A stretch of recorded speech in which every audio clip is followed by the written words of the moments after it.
käyttäjänimi ja sitten käyttäjän salasana, nimenomaan ei salasana, vaan sähköpostiosoite.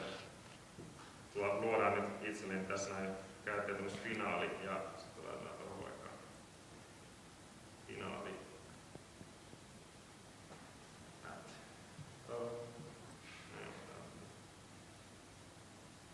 cv.fi. Ja hyväksytään nämä käyttäjäehdot lukematta niitä ja rekisteröidään. Eli tässä tosiaan oli idea, että ei tarvitse mitään sellaisia turhia tietoja, ei tarvitse käyttäjä miettiä uusia salasanoja tai muuta, vaan me tallennetaan se. Käyttäjälle luodaan salasana kyllä, mutta se tallennetaan tuonne puhelimen muistiin.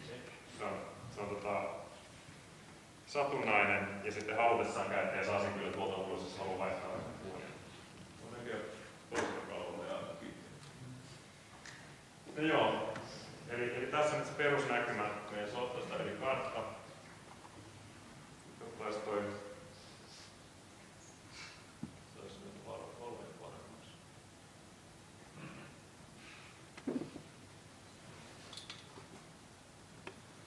Joo, nyt se vähän paranee toi kuvan laatu.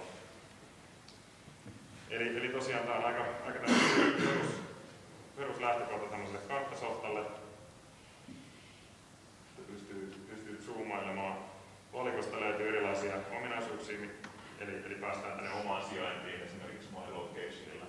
Ja tietysti jos GPS-signaali olisi saatavilla, se olisi vielä tarkempi, mutta nyt se löysi ihan hyvin, että täällä ollaan. Joo, mutta sitten oikeastaan se kiinnostavin sisältö tässä softassa on nämä karttatiedot, eli ne on tällaiset karttakerrokset, mitä me näytetään. Ja täältä voidaan sitten kytkeä vaikka liikennetiedotteet päälle. Tämmöisenä päivänä, kun tuo keli on mitä on, niin liikennetiedotteet todennäköisesti löytyy aika paljon. Edellisessä demossa niitä ei ollut yhtään ja sekin tietynlainen demoefekti. Tästä saadaan klikkaamalla reaaliaikaista tietoa. Kello 16.33 on tullut Lahden väylällä jonkinlaista hämminkiä. Raaskas ajoneuvo junissa. Okei. Mutta tosiaan niin kuin koko Suomen alueella nähdään tätä dataa, että sitten siellä on Tampereen ja Jyväskylän välillä taas jotain. Ja karttakerroksia on paljon muitakin, jotka sitten saadaan näkyville ja tänne tulee sitten, ja tämä netin kautta tulee, niin tulee aika paljon kamaa. Mutta sitten päästään siihen ehkä kaikkein kiinnostavimpaan ominaisuuteen, eli näihin sosiaalisiin featureihin. Eli mä haluan nyt lisätä kaverin tähän mun oman käyttäjätunnukseeni, jotta mä näen, että missä hän liikkuu. Ja täältä valikon kautta, toivottavasti kaikki ehtii nyt tässä vaiheessa lataamaan ja pystyy toistamaan nämä perässä. Kaverivalikon kautta päästään lähettämään kaverikutsuja. Ja tässä näiden kaverikutsujen lähettäminen onnistuu melkein millä vaan tämmöisen viestintäsoftalla, mitä omaan puhelimeen sattuu olemaan asennettuna. Sulla on aika paljon, niin avataan toi Gmail.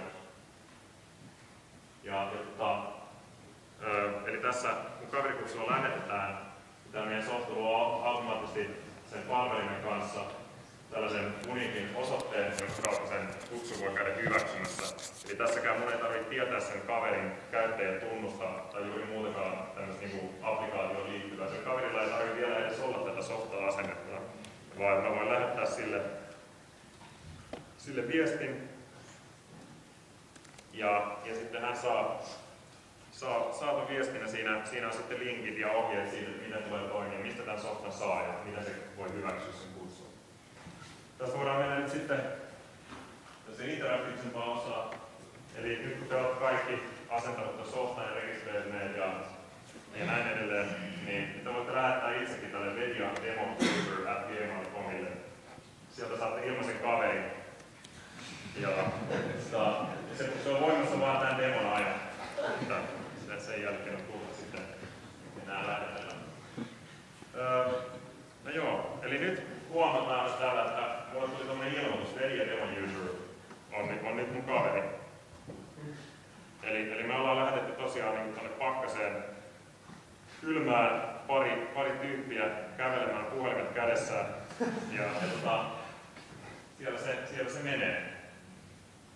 Eli tämä näkyy vähän sen mukaan, että milloin se kännykkä saa tarkentuneen GPS-signaalin ja tietysti nämä synkkelissäkin voi olla omat kikkailunsa, mutta tosiaan siinä muutama pikseli aina välillä liikkuu siellä kylmissään. No sitten toinen konteksti on, että mitä sitten semmoisessa tilanteessa, jossa joku lähettää mulle sellaisen kaveripyynnön, niin nyt mulla on sitten yllättäen tullut tänne Gmailiin kaveripyyntöjä, näköjään useampiakin, mutta Markus sattuu olemaan tuolla noin ulkona. Ja mä avaan sitten hänen lähettämästään viestistä tämän linkin, jolloin mä sitten pääsen tällaiselle sivulle, ja se nyt kertaa lyhyesti ja ytimekkäästi, että mistä on kyse. Download-linkistä pääsisi sitten lataamaan softaa ja Accept-linkistä yhdellä klikkauksella mä pystyn hyväksyä hänet kahdeksi load ja demo-efekti. Kahdella klikkauksella mä valitsin, että avataan meidän softalla. Eli nyt se lisäsi sitten uuden kaverin media friend. Eli nyt mulla on jo 2 kaveria. Tämähän käy oikein loistavasti.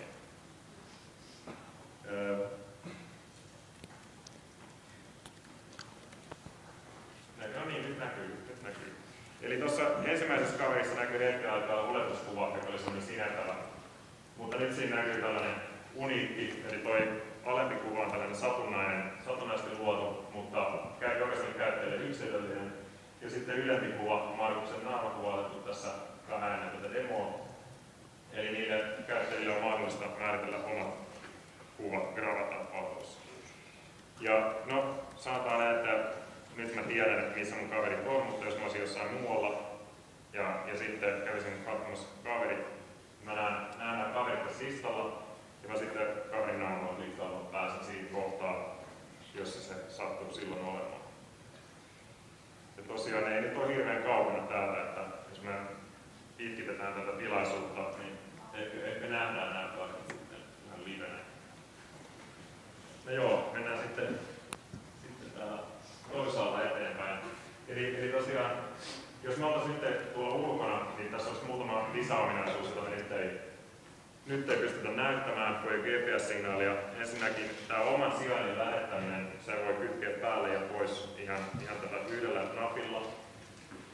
Se, että onko tämä softa avoimena tässä päällimmäisenä vai ei, sillä ei ole sen paikannuksen kannalta merkitystä. Eli tämä softa on edelleen auki taustalla, lähettää mun sijaintia, jos mulla olisi GPS päällä. Ja nämä kaveritiedot tulee myös mulle. Eli tässä on sitten taustalla myös sellaiset notifikaatiot, että kun lähestyy kaveria tai liikenne tällaista poikkeustiedotusta, niin puhelimeen tulee tänne sitten viestialueelle uusi viesti. Tosiaan, niin, no, mennään vaan eteenpäin. Tässä varmaan oli kaikki oleellisimmat. Ja joo, no meillä on noista työkäytännöistä nyt ihan lyhyesti. Tässä on aika paljon käyty näitä jo läpi ja aika saman tyylistä meillä on ollut. Meillä tosiaan oli myös 2 viikossa yhteinen kehityspäivä Maaritalolla ja se on ihan must niille, jotka käy Sharongen, kannattaa olla samassa tilassa, siellä työskentely on huomattavasti tehokkaampaa. Me lähdettiin liikkeelle aluksi sillä, että koska Android Framework oli kaikille vieras ja muutenkin nämä käytännöt oli vähän vieraampi, niin pidettiin sellainen päivä sitten, jolloin oli 4 erilaista demoa valmisteltu, jossa sitten kehittäjät lähinnä osallistuivat kuuntelijoina ja yksi kehittäjä sitten demos Android Frameworkia ja Expert Triolla oli sitten omia esityksiä. No, me tehtiin prototyyppejä, tuossa nyt on hyvin aikainen prototyyppi tässä meidän softasta, mutta prototyyppejä päästiin vauhtiin, että ihmiset oppi työtapoja ja käyttäessä Androidia. Ja sitten tosiaan, kun se oli suunniteltu niin, että prototyypit Project Planin iteraation aikana ei ollut semmoista niin kuin varsinaista tuotantoa, niin niistä pystyttiin sitten luopumaan kivuttomasti. Ettei tarvitse tehdä niitä Hello World-leista niin varsinaisessa. No, Continuous Integrationista on niin paljon puhuttu tänään, että ei enää jaksa. Se oli hyvin samalla lailla Jenkinsin avulla billi ulos, sen pystyi lataamaan samassa uudellisessa käyttökäyssä. Staattista analyysiä tehtiin aika paljon ja sen perusteella sitten parannettiin koodilaatua ja meillä myös asiakkaalla tehtiin loppujen lopuksi 3 code reviewtä, josta saatiin ihan hyviä tuloksia. Ja sitten kiittää lommintoa. Tässä on pitkitetty nyt sen verran, että nämä pisteet alkaa nyt kivasti lähestyä tätä kuostaloa. Jos me hetki jos täällä on herännyt kysymyksiä. Paljon tosiaan akkuu, kun se on taustalla räkkäämässä? No tässä on niin oikein hyvä kysymys. Eli tuossa 3 viikkoa sitten saatiin ensimmäisen kerran käyttää tätä niin oikeaa softaa, kun saatiin siinä kuntoon, että saatiin kaikki featuret toimimaan. Ja siinä vaiheessa huomattiin, että paljon, että dataa kulkee paljon ja no siis kaiken kaikkiaan se kulkee hävyttömän paljon ja ei selvästi muistia ja näin, mutta sitten siinä meillä oli parin viimeisen viikon aikana, kun me muutenkin keskityttiin siihen niin kaupalliseen laatuun siihen, että meidän asiakas kehtaisi omissa nimissään laittaa sinne Android-markettiin, niin siinä alettiin sitten tekemään mittauksia ja optimointeja ja no nyt se vie vähemmän. Että totta kai mikä tahansa softaa, vaikka siinä olisi mitään softaa, mutta kyllä se on toki GPS-paikannus päällä, että sen syö paljon. Mutta se oli kyllä ihan hyvä kysymys ja siihen kiinnitettiin huomiota. Täällä on nyt niin paljon kysymyksiä, että otetaan punapaidalle. Pystytkö tunnistamaan muun kuin GPS? No joo, eli tosiaan kun mä heitän tän jonnekin muualle ja sitten pistän tän oman sijainnin, tän se hakee nyt sitten VLANin avulla. Se pystyy siis VLANin puoliverkkojen ja GPS avulla, mutta sitä omaa sijaintia ei lähdetä yleensä tarpeeksi tarkkaan ja vaan GPS pystyy siinä. Eli tässä nyt on sitten Markus ja Koordinaatio